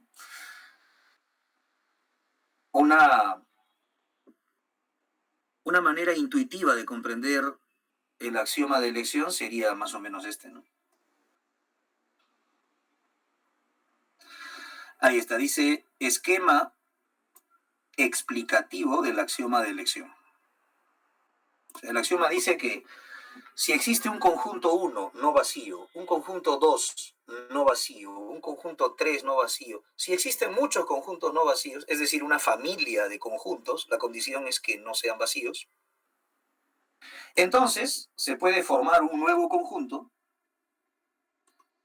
cuyos miembros van a ser elementos de cada uno de los conjuntos anteriores. Es como si eligiéramos, ¿no?, un miembro del conjunto 1, un miembro del conjunto 2, un miembro del conjunto 3, un miembro del conjunto 4, en fin. Esa idea intuitiva que podemos captar rápidamente se expresa aquí, ¿no? Dada una familia finita o infinita de conjuntos no vacíos, existe siempre un nuevo conjunto que contiene exactamente un miembro de cada conjunto de la familia, ¿no? Ajá. Oigan, eh, la, la presentación formal de ese axioma es un poco más engorrosa, ¿no? El axioma de elección. Solo por curiosidad, ¿no? Vamos a buscar ahí el axioma de elección. Vamos a ver si... Aquí hay una imagen que ayuda bastante, ¿no? Supongamos que esta es la familia de conjuntos no vacíos. El axioma de elección dice que tú puedes elegir un miembro de cada conjunto y formar un conjunto nuevo con estos elementos que se ha tomado de cada uno de los conjuntos, ¿no? Bien. Ahí está su enunciado, ¿no? Uh-huh.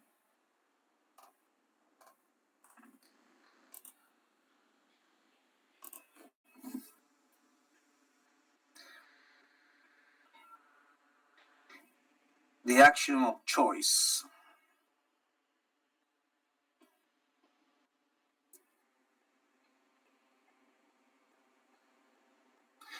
Esta es su expresión formal, vean.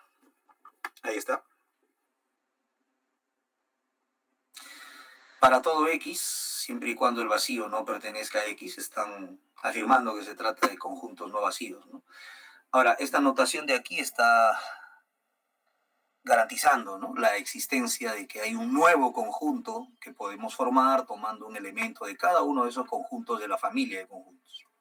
Muy bien, entonces esta es la presentación formal del axioma de elección.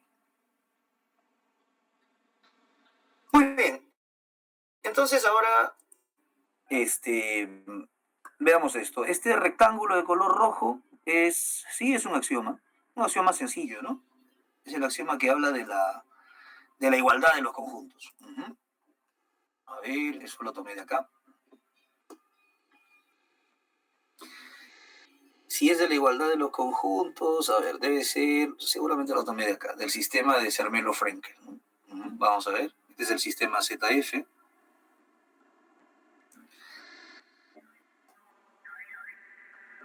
La axiomatización moderna presupone el empleo de un lenguaje formal, ¿no?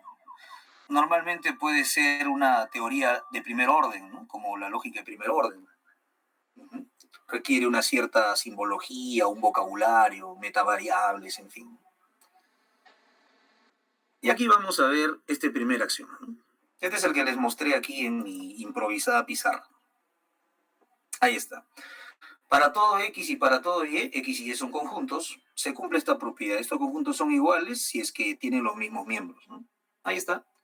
Two sets are equal, es decir, son el mismo conjunto, if they have the same elements. Dos conjuntos son iguales si es que tienen los mismos elementos, el llamado axioma de extensionalidad, y esta es su presentación formal. Muy bien, entonces, mi pizarra por ahora ya cumplió su cometido, ¿no?, que es el de ilustrar que las axiomatizaciones de las teorías científicas modernas, sobre todo de las teorías matemáticas, también de las teorías empíricas, presupone un lenguaje formal. Además de ese lenguaje formal, presupone a su vez un vocabulario, ¿no?, unos conceptos primitivos, unos términos primitivos que no requieren definición en principio. Presupone también la existencia de reglas de formación de expresiones, algo así como la sintaxis del sistema. Y también presupone la existencia de reglas de transformación, a las que se conoce como reglas de inferencia, que permiten extraer a partir de proposiciones como estas, que se llaman axiomas, otras proposiciones que serían sus consecuencias lógicas, ¿no?, los teoremas. Muy bien. Entonces, voy a deshacerme de esta pizarra ya cumplió su papel. Disculpa, yo tengo una pregunta, Miguel. Adelante. Era sobre la pizarra, pero era sobre nuestra capacidad de interpretación de la primera fórmula. Mencionas que o sea, la fórmula describe lo que está en el enunciado, que es a partir de 2 puntos se constituye correcta. Ajá. Y mi pregunta era, ¿por qué no interpretamos, o sea, por qué las reglas de interpretación no me permitirían algo como, dado una recta, se constituyen dos puntos, que parece algo distinto, ¿no? Bueno, sí se puede hacer eso, pero como la definición de recta es que la recta es un conjunto infinito de puntos, pues ese concepto que estás introduciendo puede resultar trivial, ¿no? Puede no ser útil para la teoría. Mira, tu pregunta da lugar a una reflexión muy interesante. Hay muchos filósofos de la matemática que sostienen, y creo que con justa razón, que el establecimiento de un grupo de axiomas es una cuestión de gusto, dicen, ¿no? Es una cuestión de taste. Algunos prefieren axiomas de cierto tipo, los cuales tienen consecuencias de cierto tipo, y otros prefieren axiomas señalando otras características que en su opinión son fundamentales, ¿no? De hecho, el método axiomático ha sido tan influyente que incluso las ramas del conocimiento que parecerían no axiomatizables siempre tienen por ahí algún investigador que ha hecho un intento de axiomatizar esto. Por ejemplo, en el ámbito de la contabilidad, un austriaco llamado Richard Matessig se dio cuenta de que la contabilidad pues, presuponía matemáticas, se dio cuenta de que los sistemas contables involucran sistemas de partida doble, ¿no? Con un input, un output. Vio que si los sistemas contables estaban en equilibrio, pues la suma debería dar cero, y entonces se le ocurrió la idea de axiomatizar la contabilidad.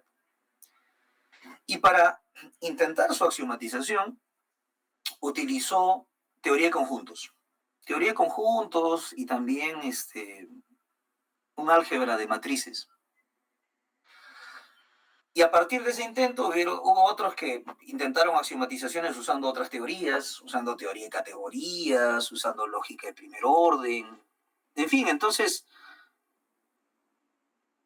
los axiomas que uno establezca para un sistema pueden ser de diversa índole, pueden referirse a cosas distintas, ¿no? Yo empecé, por una cuestión pedagógica, empecé con esta fórmula y tratamos de darle un contenido semántico, ¿no?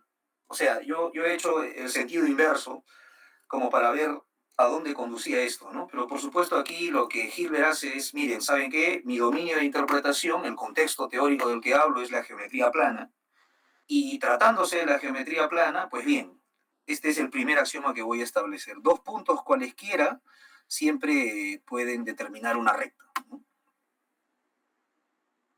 Sí, sí, de acuerdo. Parece que, si me permite decir un poco más, lo que uno tiene en mente cuando traduce primero este enunciado en lenguaje natural a esta fórmula, está como capturando esa idea, ¿no?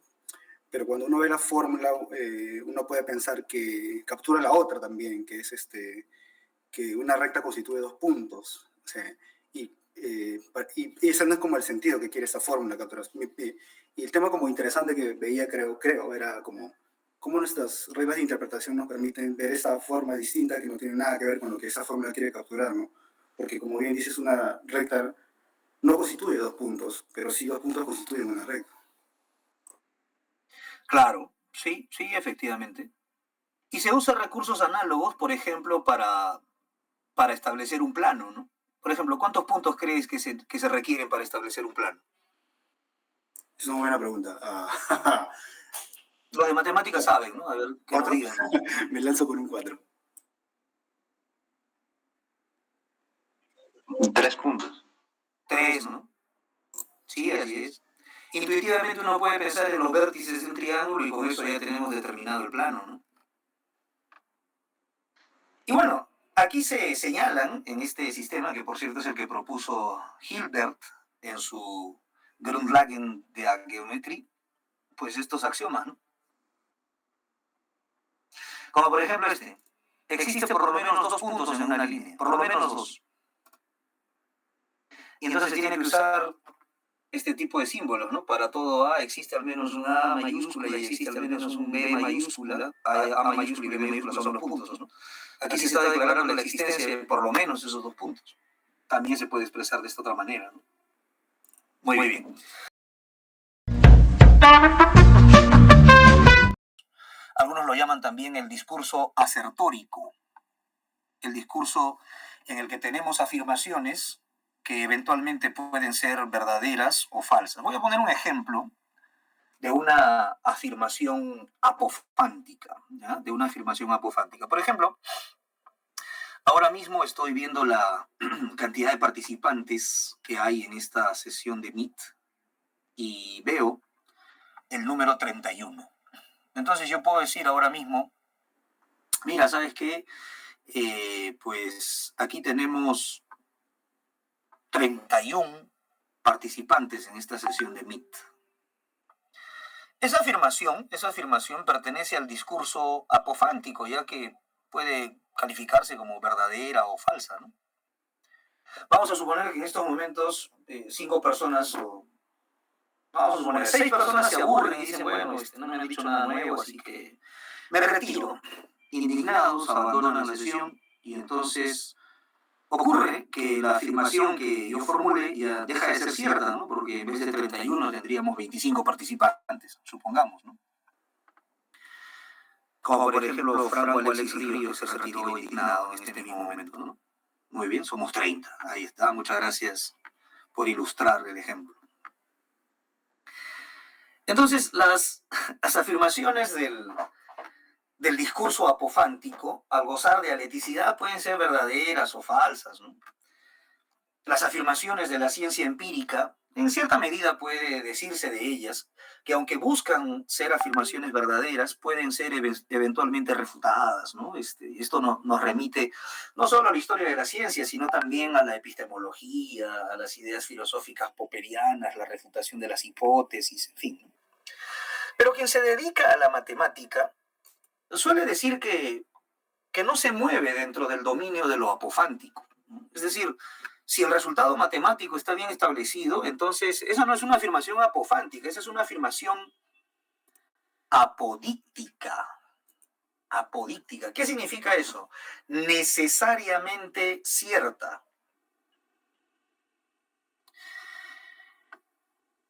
Hay un difusor de la matemática, ¿no? que es muy conocido en internet, creo que se apellida González de Cabezón, ¿no? Que usa una expresión muy interesante y dice: si quieres regalarle algo a alguien, pues no le regales un anillo, no le regales un ramo de rosas. Un ramo de rosas se marchita en un tiempo muy breve. Un anillo, pues puede durar más tiempo, ¿no? Pero finalmente es algo que está sometido a la corrupción material, ¿no? Puede durar mucho más, pero en algún momento se va a corromper. En cambio, si quieres hacer un regalo inmarcesible, para usar un adjetivo poético, si quieres hacer un regalo inmarcesible, que literalmente significa que no se puede marchitar, un regalo eterno, pues regálale un teorema, dice, ¿no? Sí, González de Cabezón es un tipo agudo que hace ese tipo de afirmaciones y pues siempre es muy entretenido de ver, ¿no? Regálale un teorema, porque los teoremas son eternos, eternos. Lo que quiere decir con eso, usando el lenguaje que estoy proponiendo por aquí, es que la matemática se mueve en el ámbito de lo apodíctico, de lo necesariamente cierto. Ahora, la pregunta sería, ya, pero ¿cómo garantizo que las afirmaciones de la matemática sean necesariamente ciertas? Pues aquí tiene muchísimo que ver el método axiomático. El método axiomático es una forma de organizar el conocimiento que pretende darle a los enunciados de una teoría organizada de esta manera el carácter de apodíctico. ¿De qué manera? Si los axiomas de los que parte la teoría son verdaderos, entonces los teoremas que se desprenden de esos axiomas son necesariamente verdaderos. Si se ha usado adecuadamente las reglas de inferencia que me permiten hacer deducción de premisas a conclusión, en este caso de axiomas a teoremas, entonces, si esos axiomas de los que partimos son verdaderos, y hemos hecho las demostraciones con el máximo rigor posible, siguiendo las reglas de inferencia, usando el vocabulario, las reglas de formación y de transformación necesarias, entonces la verdad de los teoremas está garantizada. Entonces, el método axiomático le concede a la matemática y a cualquier teoría que intente usar el método axiomático el carácter de apodíctico, de necesariamente cierto, ¿no? Aquí en este texto que les estoy mostrando ahora, que es un texto muy interesante, denominado El juego de los principios, pues encontré un fragmento que, que habla de eso, ¿no? Vamos a ver, este es el capítulo 1. Vamos a verlo. Hay un prólogo interesante de Gregorio Klimovsky, un profesor argentino muy conocido.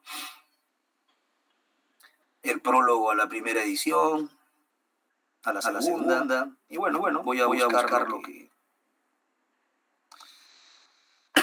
me interesa ahora mismo, ¿no? A ver, vamos a ver.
Bueno, no lo encuentro ahora mismo. Pero la idea es esta, miren. La idea es que cualquier resultado matemático que ha seguido un método riguroso, formal de demostración o de prueba, termina con afirmaciones firmemente establecidas que pertenecen al dominio del discurso apodíctico. Y eso es lo que hincha el pecho de muchos dedicados a la matemática, ¿no? Dicen algo así como, miren, el conocimiento del mundo empírico que ustedes puedan obtener puede cambiar, ¿no? Puede cambiar de un siglo a otro, de una década a otra. Después de las leyes del movimiento de Newton, se pensaba que Newton había establecido de una vez y para siempre las leyes supremas del universo, ¿no? Que rigen el movimiento dentro de la Tierra y fuera de la Tierra. Una hazaña intelectual sin parangón que unificó la mecánica terrestre de Galileo con la mecánica celeste de Kepler, ¿no? Sin embargo, todos conocemos la historia que en el siglo XX, en 1905 primero y luego en 1915, Albert Einstein terminó de desarrollar una teoría que en síntesis podríamos decir algo así como que convirtió a la teoría clásica del movimiento newtoniano en algo así como un caso particular, ¿no? Los matemáticos, en cambio, dicen, miren, si nosotros construimos un sistema matemático y los puntos de partida que asumimos, es decir, los axiomas, son firmes y el sistema está bien construido, entonces tengan la plena seguridad de que los teoremas que extraemos de ellos también son firmes. Y eso constituye saber apodíctico. El gran filósofo moderno Immanuel Kant caracterizaba precisamente a la matemática como un saber apodíctico.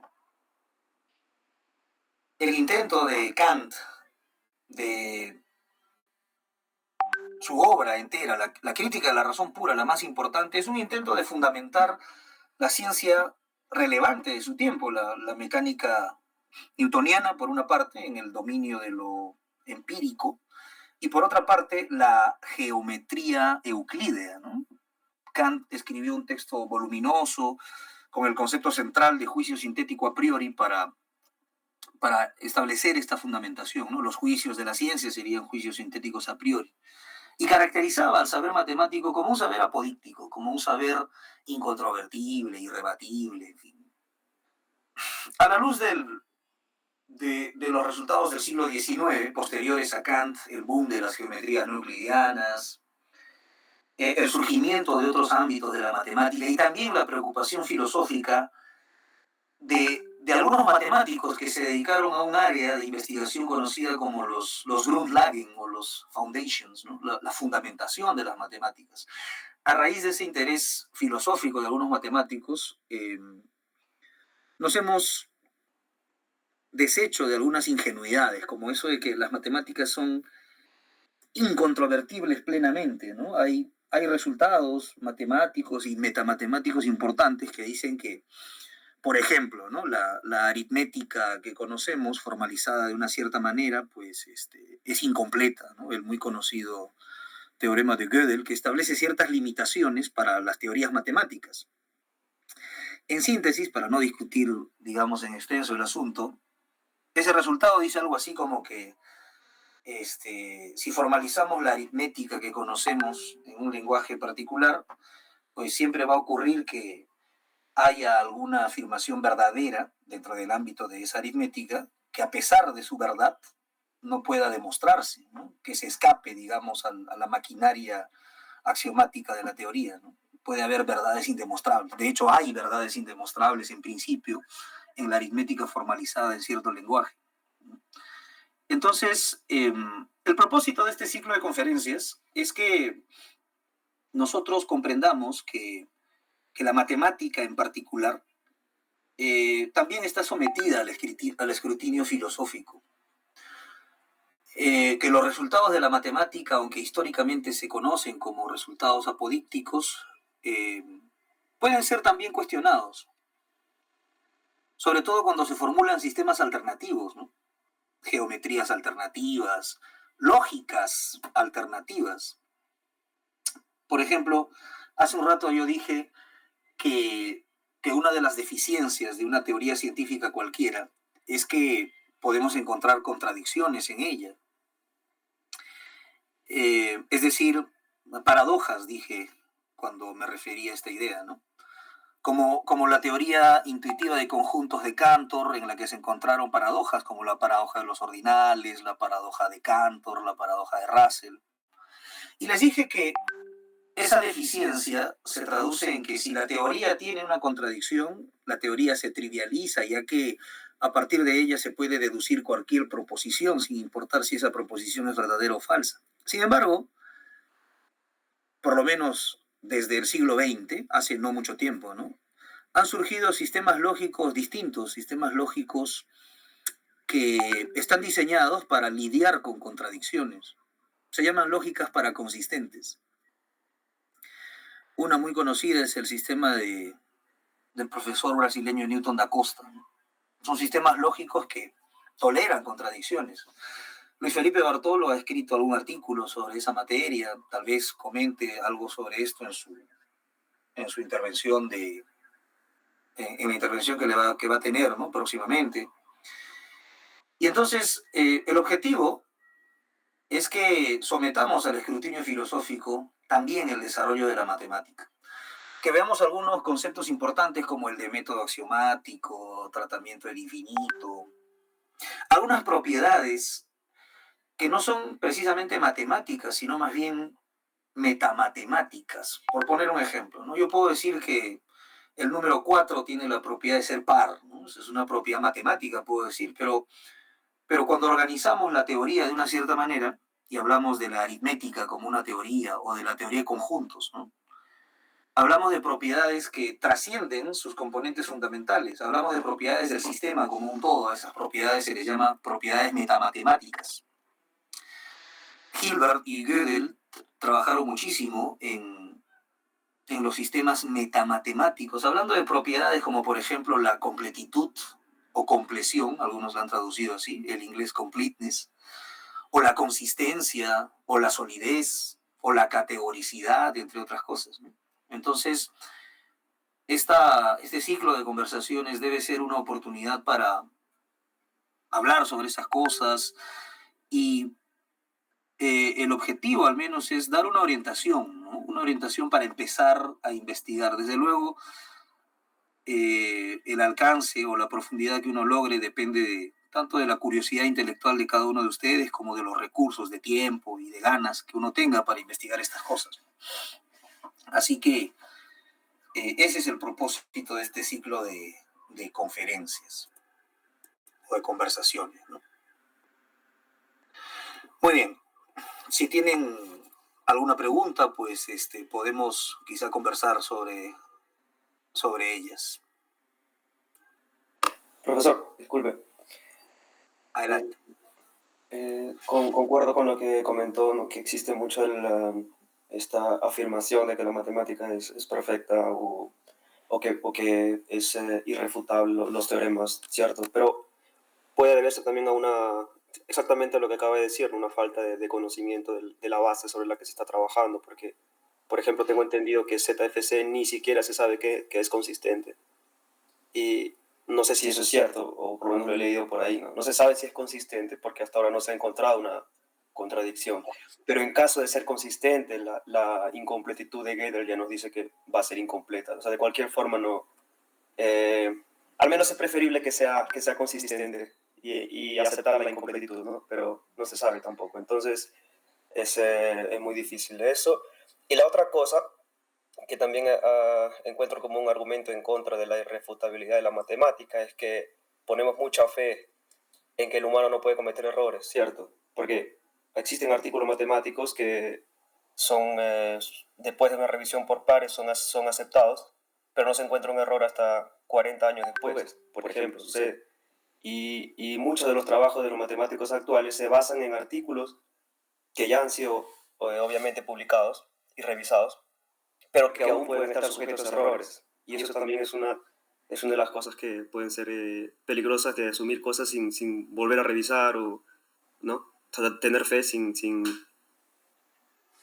No sé si se entiende la idea. Sí, muy bien. Lexer, ¿tú qué estudias? Matemática, sí. Sí, sí.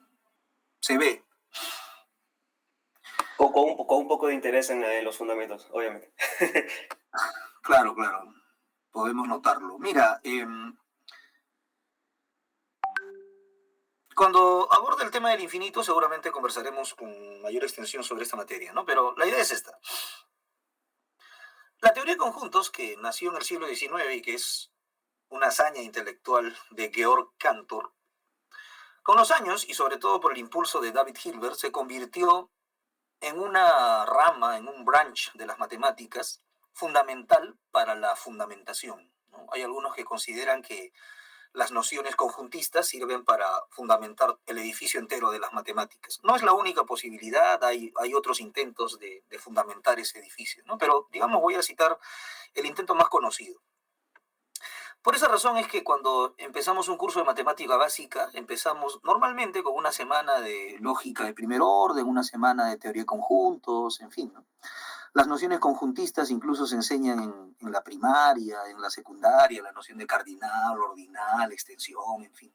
Bueno, Hilbert sostuvo que la teoría de conjuntos es fundamental para la fundamentación del edificio entero de las matemáticas. Ahora, el problema es que la teoría de conjuntos, formulada en un nivel intuitivo, es decir, sin la presencia del método axiomático, da lugar a paradojas o contradicciones. Entonces, el intento de ZF, por cierto, tú dijiste ZFC, ¿no?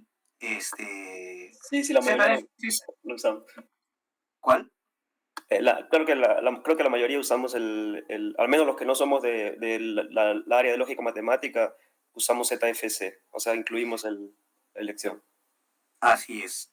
The Axiom of Choice, ¿verdad? Así es, el sistema ZFC, el sistema de Zermelo-Fraenkel, en adición del axioma de elección que les mostré por ahí, incluso con una figura, ¿no? Así es el sistema ZFC. Y algunas veces hipótesis del continuo, creo que también. También. Bueno, entonces, lo que se sabe es que el sistema ZFC, que goza de la predilección de la comunidad matemática internacional, es uno de los mejores sistemas axiomáticos que se han construido sobre la base de la teoría de conjuntos. Sin embargo, no hay ninguna garantía de que ese sistema ZFC, a su vez, no tenga contradicciones. Lo que sabemos es que evita las contradicciones que Cantor conoció. Sus axiomas están diseñados, de hecho, con la finalidad de evitar que se produzcan las contradicciones ya conocidas.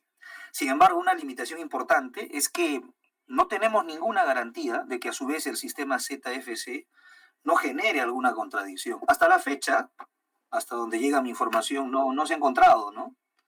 No se ha encontrado ninguna contradicción por ahora, pero no existe garantía de que en el futuro surja alguna contradicción. Y si así fuera, pues lo más probable es que se use algún sistema axiomático alternativo, ¿no? Tal vez el de von Neumann, Bernays y alguien más que mencioné por ahí, ¿no? Así es, Gianfranco. Sí, hablando, bueno, de axiomas, tengo entendido también, bueno, también leí un libro de divulgación que, o sea, tú puedes, creo que si no me equivoco es bueno, este matemático que entré números, no sé si teoría de números, Peano, pues no, los axiomas de Peano, si no me equivoco eran, bueno, sus axiomas, que él hacía para crear los números, si no me equivoco, bueno, o creo que era otro sistema, la verdad me estoy confundiendo, pero ya, bueno, un sistema axiomático conocido, a veces no demostraba, ¿no? Otros teoremas o algo así, ¿no? O sea, había una suma infinita, no recuerdo exactamente, o sea, de la forma y de qué, pero ese resultado que salía de otros axiomas, bueno, otras construcciones axiomáticas, se escapaba, ¿no? De esa construcción axiomática. Entonces, eh, se ve, ¿no? Que es incompleto. No sé si eso ya se podría llamar incompleto, ¿no? Ya que no se podría llegar a ese teorema a través de esos axiomas.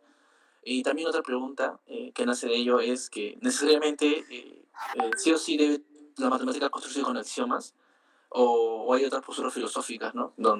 Que no necesariamente debe construirse con axiomas, ¿no? La matemática, ¿no? Solo eso. Ya, muy bien. A ver,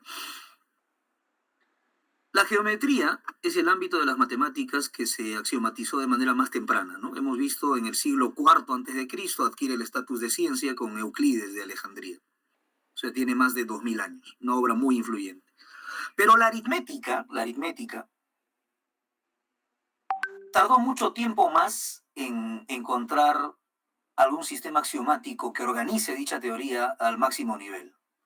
Eso solamente ocurrió a fines del siglo XIX e inicios del XX con la presentación que realizó el matemático italiano Giuseppe Peano, quien axiomatizó la aritmética utilizando un conjunto sencillo de axiomas con definiciones básicas como la definición de número natural, sucesor, en fin. Otras áreas del conocimiento aún permanecen sin axiomatizar, incluso en el ámbito de la matemática. Sin embargo, lo que podemos decir es que, hasta el momento por lo menos, la mejor forma que conocemos de organizar el conocimiento matemático es mediante el empleo del método axiomático. ¿Puede surgir alguna forma mejor? A lo mejor sí, ¿no? Pero por lo pronto es nuestra herramienta más accesible, que además forma parte de una tradición milenaria, ¿no? Que viene desde Euclides, para hacer que el discurso de la matemática esté en el terreno de lo apodíctico, es decir, de lo necesariamente cierto, al menos dentro de los límites de su propio sistema, ¿no? Ahora, también es cierto que hay algunos resultados que son sorprendentes, ¿no? Por ejemplo, creo que Lexer mencionó lo siguiente, ¿no? Si una teoría es consistente, hay un resultado metamatemático que dice que si esa teoría es inconsistente, su consistencia pues hace que la teoría sea incompleta. Ahora, cuando digo incompleción o incompletitud, pues no estoy hablando en el sentido, vamos a decir, más corriente de que falte algo, ¿no? No es en ese sentido tan amplio, ¿no? La completitud en el ámbito de la metamatemática sostiene que una teoría es completa, tiene la propiedad de completeness, si es que todas las afirmaciones de la teoría que son verdaderas son al mismo tiempo demostrables. En otras palabras, una teoría matemática es completa si todas sus verdades son demostrables. Pues bien, lo que ha encontrado Gödel es que la aritmética, formalizada de una manera muy particular, es incompleta. ¿Qué significa eso? Que siempre va a haber en esa teoría por lo menos una afirmación verdadera que no sea demostrable. Ahora, eso genera algunos problemas interesantes, ¿no? Por ejemplo, en el ámbito de la matemática conocemos problemas matemáticos abiertos que se conocen con el nombre de conjeturas. La conjetura de Collatz, la conjetura de Goldbach, la cual en su versión débil fue resuelta por Harald Helmholtz. Y así muchas otras conjeturas, ¿no? Pues bien, podría ocurrir que alguna de esas conjeturas sea cierta y a pesar de ser cierta, sea indemostrable. Es decir, que no existe en principio ninguna manera de demostrar dicha afirmación verdadera. Podría ser que una de esas conjeturas sea precisamente un ejemplo que ilustre la incompletitud de la teoría, ¿no? Así que podríamos pasarnos la eternidad buscando una demostración que en realidad no es posible, ¿no? Y entonces esos conceptos, esas discusiones que tienen un mayor nivel de profundidad, que nos empiezan a mostrar la matemática, que inicialmente parece un sistema teórico invulnerable, ¿no? A prueba de cualquier bala conceptual, nos la muestra como lo que es un emprendimiento científico humano, que tiene vacíos, que genera problemas interesantes, que puede reformularse, que se puede mejorar, que tiene limitaciones, ¿no? Ni siquiera el dominio de la matemática se salva de este asunto, ¿no? El conocimiento científico humano en general es perfectible, ¿no? Digamos que... Oye, disculpe, una consulta. Adelante. Usted dice verdades indemostrables, pero ¿a qué se refiere con verdad en ese caso? Bueno, ese es otro asunto. Lo mismo iba a preguntar. Gracias, André. Sí, porque creo que se refiere a los enunciados, creo que son indecidibles, ¿no? O sea, que no se puede decir que son verdaderos o falsos, ¿no? Eso. Bueno, mire, esa es otra cuestión, pero voy a tratar de allanarlo, ¿no? A ver, el problema de la verdad de por sí es un asunto filosóficamente complicado, ¿no? Aristóteles fue uno de los primeros en tratar rigurosamente el concepto. Y pues lo que dijo Aristóteles fue más o menos lo siguiente, ¿no? A manera de síntesis. Dijo algo así como que decir de lo que es que no es y de lo que no es que es lo falso. Mientras que decir de lo que es y de lo que no es lo verdadero. Dicho de esa manera, pues suena un trabalenguas un poco extraño, ¿no? Lo voy a repetir para pensar en él. Decir, voy a distinguir dos planos, el plano del lenguaje, el plano del logos, si se quiere, y por otra parte el plano de la realidad o el plano ontológico, ¿no? Yo puedo decir lo siguiente: decir de lo que no es, y de lo que no es, que es lo falso. Por otra parte, decir, otra vez el plano del lenguaje, decir de lo que es, y de lo que no es lo verdadero. Algunos han interpretado, a partir de esto, que la teoría aristotélica de la verdad sostiene que la verdad surge cuando hay correspondencia, cuando hay match entre la realidad, el plano ontológico, y el lenguaje con el que describimos la realidad. Por esa razón, si yo digo que Vladimir Putin es el presidente de los Estados Unidos, esa es una afirmación falsa, porque acabo de decir de lo que es que no es. Porque sabemos que el presidente de los Estados Unidos pues tiene ciertas características, un color de cabello tal, y responde al nombre de Donald Trump, ¿no? O sea, la verdad, en términos aristotélicos, surge de la correspondencia que hay entre el plano ontológico, la realidad empírica, podríamos decir, y el lenguaje con el que describimos la realidad. Ya, muy bien. Ahora, la verdad matemática es otro asunto todavía más complicado, ¿no? Porque cuando nosotros hablamos de la matemática, y yo, por ejemplo, planteo una situación como esta, ¿no? Y digo, sea un triángulo cualquiera, ¿no? Todos los que tenemos alguna formación básica en algún curso elemental de matemáticas sabemos que un triángulo no existe en la realidad empírica, ¿no? De repente en la realidad empírica podemos encontrar un objeto que tenga forma triangular, pero que formalmente no es un triángulo, porque un triángulo es una entidad de otra naturaleza, ¿no? Lo mismo que una circunferencia, por ejemplo, ¿no?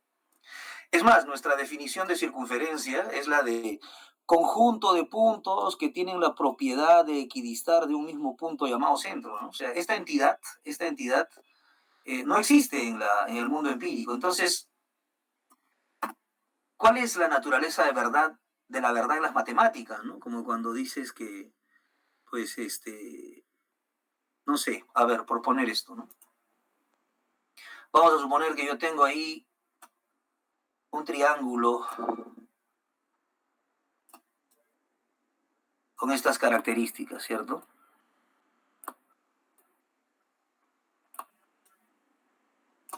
Muy bien.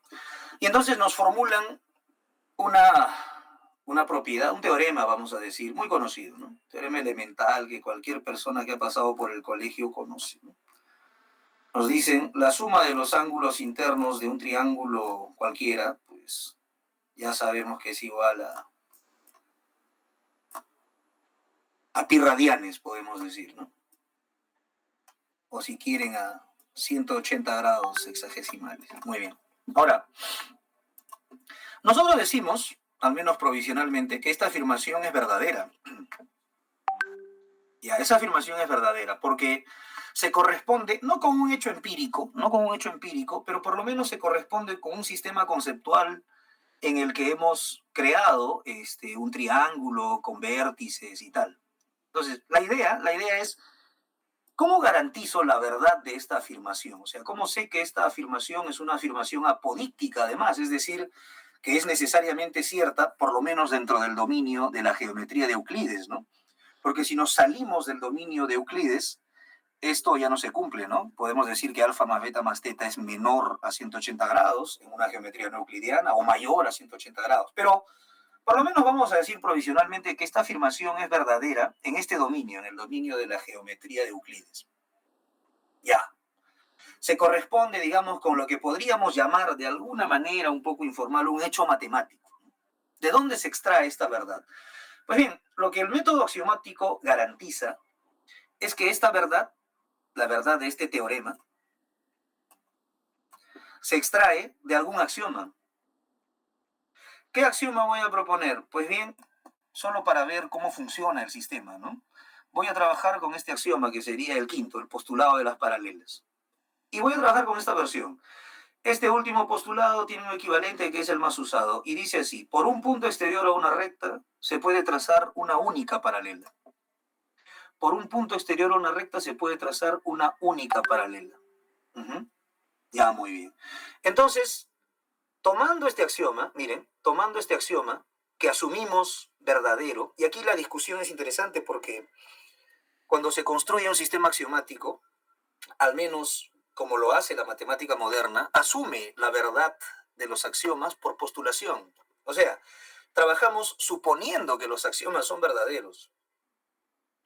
Básicamente trabajamos con el if-then, ¿no? Sí, entonces. Entonces, vamos a asumir que esto es verdad, ¿no? Que por un punto exterior a una recta se puede trazar una paralela y solamente una paralela. Entonces yo puedo, asumiendo la verdad de ese axioma, decir, bueno, este va a ser mi punto exterior a la recta,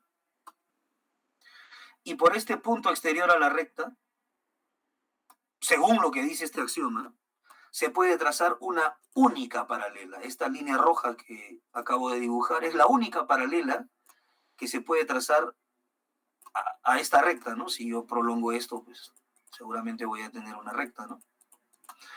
O sea, estoy aceptando la verdad de este enunciado llamado axioma para poder construir esto. Ahora, por supuesto, ustedes ya saben que eso tiene ciertas consecuencias lógicas, ¿no? Como por ejemplo que este ángulo que se subtiende aquí debe tener la misma medida que el ángulo que tenemos por aquí, ¿no? Lo que en la educación secundaria nos dicen alternos internos. Del mismo modo, este otro ángulo que vemos por aquí, pues debe tener la misma medida que este otro ángulo que está por aquí, por el mismo expediente, ¿no? Y como nosotros sabemos también que toda la vuelta vale 360, toda la vuelta, ¿no? Y como nos están pidiendo la mitad de la vuelta, entonces acabamos de demostrar que alfa más beta más teta es igual a 180 grados sexagesimales, la mitad de 360, ¿no? Entonces, la verdad de este teorema, la verdad de este teorema se desprende de la verdad de este axioma. Lo que garantiza el método axiomático, entonces, es que si yo tengo un sistema de axiomas y esos axiomas son verdaderos, con el método axiomático yo garantizo que los teoremas que son consecuencias lógicas del axioma, de los axiomas, también son verdaderos. Eso es lo que garantiza el método axiomático. ¿Qué garantiza entonces? La transmisión de la verdad, la transferencia de la verdad de premisas a conclusión. Ya hemos visto que este sistema axiomático se puede formular de distintas maneras, ¿no? Puedo tener un sistema axiomático determinado u otro, por lo tanto tendrá teoremas determinados. Por ejemplo, esto de aquí, esto no es teorema en la geometría de Lobachevsky, ¿no? Esta afirmación no es verdadera en la geometría de Lobachevsky. Lo es dentro del sistema axiomático formulado por Euclides, que hemos dicho que es una axiomática material porque tiene la pretensión de referirse al espacio real, ¿no? Entonces, por lo menos lo que podemos decir es que con el método axiomático garantizamos la transferencia de la verdad. Ahora, ¿y de dónde procede la verdad de los axiomas? Esa es una discusión que merita ya otra reunión, otra conversación. Por lo pronto, podemos poner un parche y decir, bueno, la matemática moderna afirma la verdad de los axiomas por postulación, a manera de hipótesis, ¿no? Pero por supuesto la discusión puede continuar. Yo les agradezco a todos ustedes por la atención prestada. Muchas gracias por su pregunta, sus comentarios. Le agradezco a los estudiantes del Centro de Estudiantes de Matemática por la oportunidad que nos dan a Luis Felipe, Bartolo y a mí de conversar sobre estos temas. Los invito a participar cada semana para poder conversar sobre esto, ¿no? Así que, bueno, hay algunos estudiantes que de repente están interesados en conocer alguna lectura o algún tema, en fin, ¿no? Les dejo mis datos por aquí. Mi nombre es Miguel Ángel Merma Mora, yo soy profesor de Filosofía y Lógica en la Pontificia Universidad Católica del Perú. Yo me he educado, como muchos de ustedes, en San Marcos. Y bueno, por si acaso, ¿no? Les dejo mi número por ahí, por si pues requieren hacer alguna consulta, en fin. Ahí les dejo mi número personal. Muchísimas gracias a todos ustedes. Nos reencontramos el próximo domingo. Yo les sugiero que por favor lean el texto que les recomendé, El juego de los principios de Alejandro Cassini, para, digamos, compartir el mismo vocabulario y tal vez para formular algunas preguntas que pueden desencadenar más conversaciones interesantes. Muchas gracias a todos y hasta una próxima oportunidad. Gracias, profesor. Hasta luego. Muchas gracias. Miguel, gracias a todos también por los chicos. Gracias a todos por asistir.